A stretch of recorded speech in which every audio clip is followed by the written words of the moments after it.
Good afternoon, everyone, and welcome to 22 News at 4. I'm Christina Demores. We'll get to your top 4 at 4 in just a moment, but first a look at your commuter traffic and weather.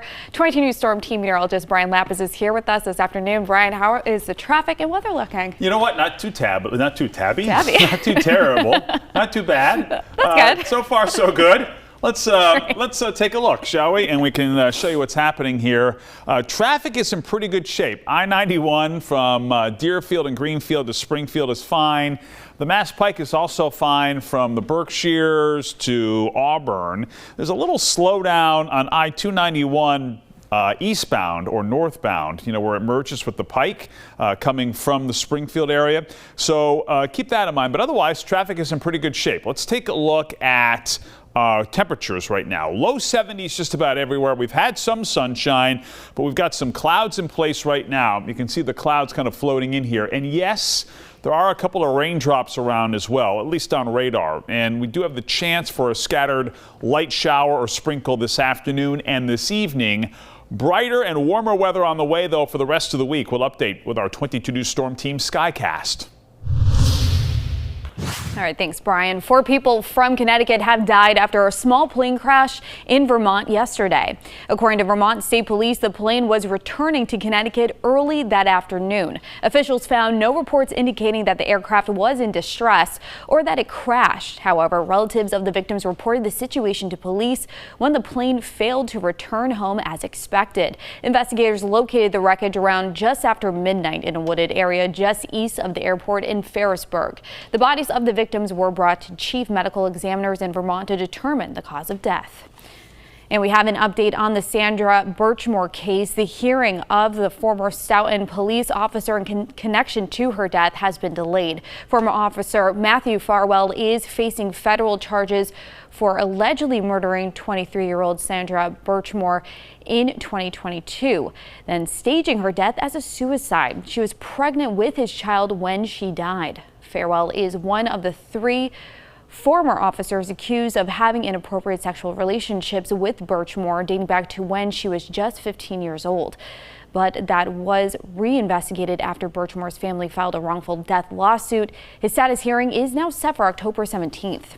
Google is facing another antitrust lawsuit that threatens to break up the company, this time over its use of advertising technology. The Justice Department contends that Google has built and maintains a monopoly over the technology that matches online publishers to advertisers. This new lawsuit comes just a month after a judge declared Google's search engine an illegal monopoly.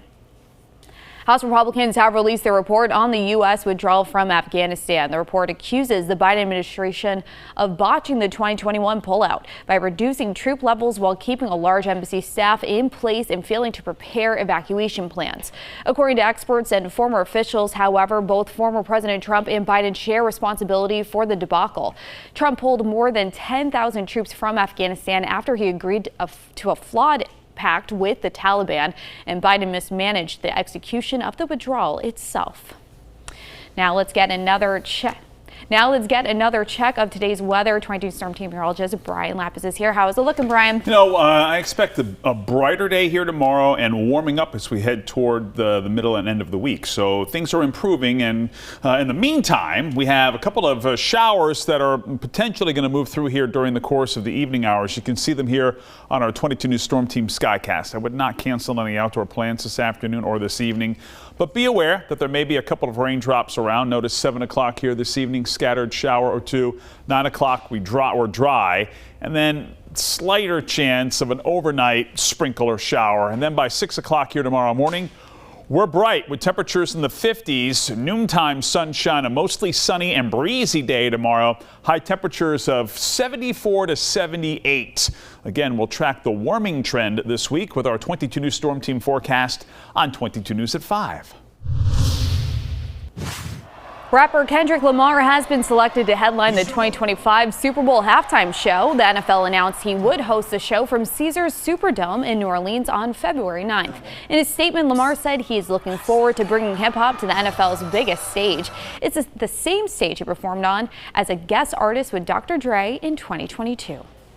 Mohegan Sun announced today that Billy Joel is set to perform at the arena in February. His tour, called the Piano Man Show, is scheduled for Saturday, February 22nd at 8 p.m. Tickets will be on sale on Ticketmaster Friday, September 13th at 10 a.m. The Mohegan Sun box office will have tickets starting Saturday, September 14th, depending on availability. Now for a look at what we're working on for 22 News starting at 5. A new apartment complex opened in Springfield today. See what this new housing will provide for the community. Plus, at the State House, we'll have a look at how recent grants may be affecting child care enrollment in Massachusetts. And a new memorial dedicated to those that died on 9/11 has been set up in Granby. One last look of traffic, and you can see here I-91 is looking good. The Pike, both east of the Connecticut River and west of the Connecticut River, is moving along normally. There is a slight slowdown on I-291 at the merge with the Mass Pike. We will track our brighter and warmer weather for the middle of the week on 22 News at 5.